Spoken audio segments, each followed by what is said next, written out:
ulfina abbaa wal qixxeessu dhiisee kanaaf of xinneessu baroota keessatti hin beeku booris dhufaa jedhee deegu.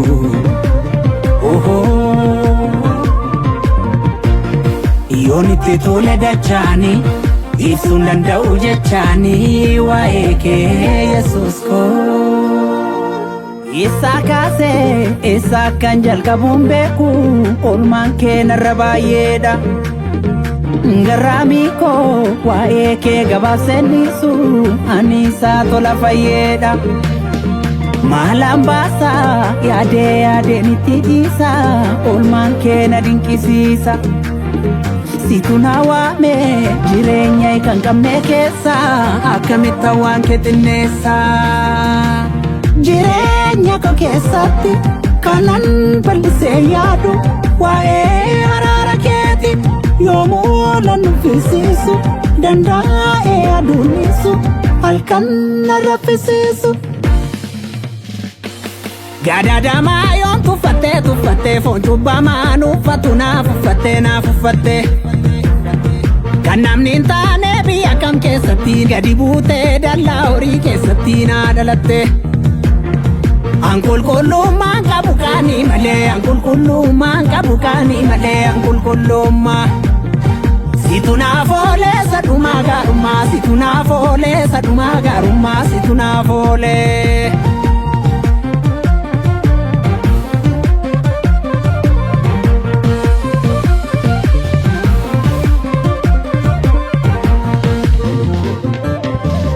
Gaarummaan kee narra guguutee hin dagannee iddootii na fuutee. Ani maalan beeka si malee eenyuun na ilaalee. Gaarummaan kee narra guguutee hin dagannee iddootii na fuutee. Ani maalan beeka si malee eenyuun na ilaalee. Namni waan faarseef hin faarfadhu eenyu na ilaalee. Dadhabee too haaraan galfadhu eenyu na ilaalee. Natu beekaa waan ati naaf taate na ilaalee. Na baraaruuf akkati dhamaate.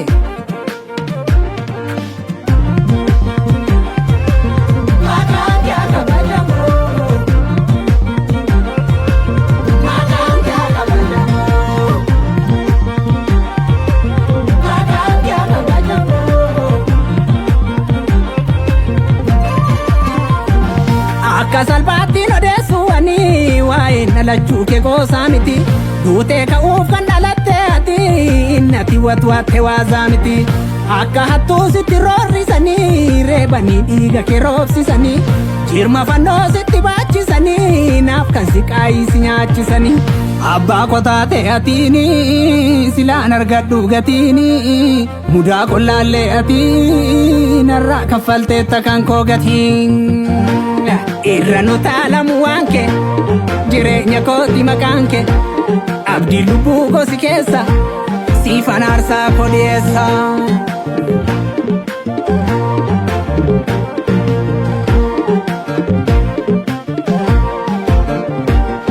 Gaamalachuun taate anaafi ati gaamalachuun taate anaafi ati gaamalachuun. Dabalachuun hawwus irratti ani dabalachuun hawwus irratti ani dabalachuun. Sinna geggeessa dura koo duuba koo sinna geggeessa dura koo duuba koo sinna geggeessa. Ati nageessa dhugumaa waaqa koo ati nageessa dhugumaa waaqa koo ati nageessa.